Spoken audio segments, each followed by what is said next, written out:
Unit 1 Accounts from Incomplete Records. Sum number 10. Find out the credit sale from the following informations. Find out the credit sales. Credit sales கண்டுபிடிக்க total debtors account open பண்ணணும்.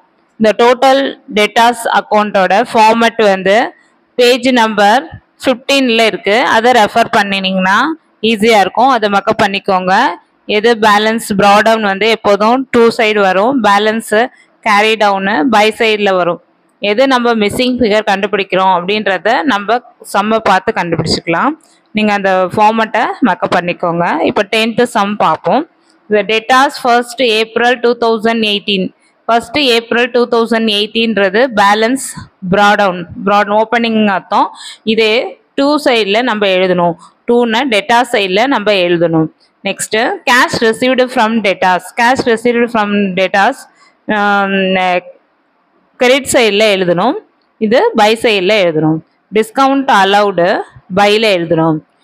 Return inverse பையில் எழுதணும். டெட்டாஸ் 31 March 2019ன்றது closing balance. அது by balance carry down சொல்லி போட்டு by சைடில் எழுதுகிறோம். இப்போ சம் பார்க்கலாம். டோட்டல் டெட்டாஸ் அக்கௌண்ட் 2 சைடில் 2 balance brought down 1 lakh by cash account received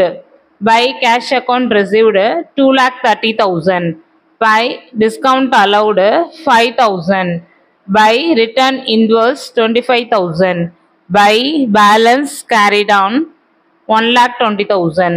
இப்போ இந்த அமௌண்ட் எல்லாம் நம்ம டோட்டல் பண்ணால் 3,80,000 வருது. இந்த டோட்டல் பண்ண வேல்யூவை 2 சைடில் இருக்க அமௌண்ட்டை 1 lakh சப்ட்ராக்ட் பண்ணோம்னா நம்ம கிடைக்கிறது கிரெடிட் சேல்ஸ் 2,80,000. இப்போ ரெண்டுமே ஈக்குவல் டோட்டல் வரணும். 3,80,000.